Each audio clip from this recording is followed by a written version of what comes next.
அய்யலூர் பேரூராட்சி அலுவலகத்தில் வார்டு கவுன்சிலர்கள் கூட்டம் நடைபெற்றது. திண்டுக்கல் மாவட்டம் வேடசந்தூர் தாலுகா அய்யலூர் பேரூராட்சி அலுவலகத்தில் வார்டு கவுன்சிலர்கள் கூட்டம் இன்று நடைபெற்றது. இந்த கூட்டத்திற்கு பேரூராட்சி தலைவர் கருப்பன் தலைமை தாங்கினார். பேரூராட்சி செயல் அலுவலர் அன்னலட்சுமி, துணைத் தலைவர் செந்தில் முன்னிலை வகித்தனர். இதில் அய்யலூர் பேரூராட்சியில் பொதுமக்களின் நலனை கருத்தில் கொண்டு மேலும் ஒரு அரசுடைமையாக்கப்பட்ட வங்கி நிறுவித்தர வேண்டி வந்த பொதுமக்களின் கோரிக்கை மனு குறித்து விவாதிக்கப்பட்டது. அதனைத் தொடர்ந்து வேங்கனூர் மற்றும் சம்பங்காட்டு பள்ளம் பகுதியில் புதிய சின்டெக்ஸ் தொட்டிகள் அமைப்பது, அய்யலூர் தும்மினி குளத்தில் உள்ள முள்பதர்களை அகற்றி குளத்திற்கு நீர்வரத்து பெருகும் வகையில் பணி மேற்கொள்ளுதல் உள்ளிட்ட தீர்மானங்கள் நிறைவேற்றப்பட்டன. கூட்டம் முடிவில் இளநிலை உதவியாளர் அள்ளிமுத்து நன்றி கூறினார். இதில் பேரூராட்சி ஊழியர்கள் மற்றும் வார்டு கவுன்சிலர்கள் கலந்து கொண்டனர்.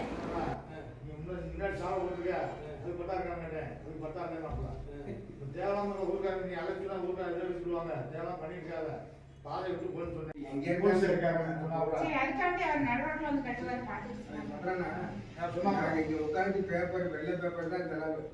என் மய கையில் கூட ஊரே விளையாடுவாங்க.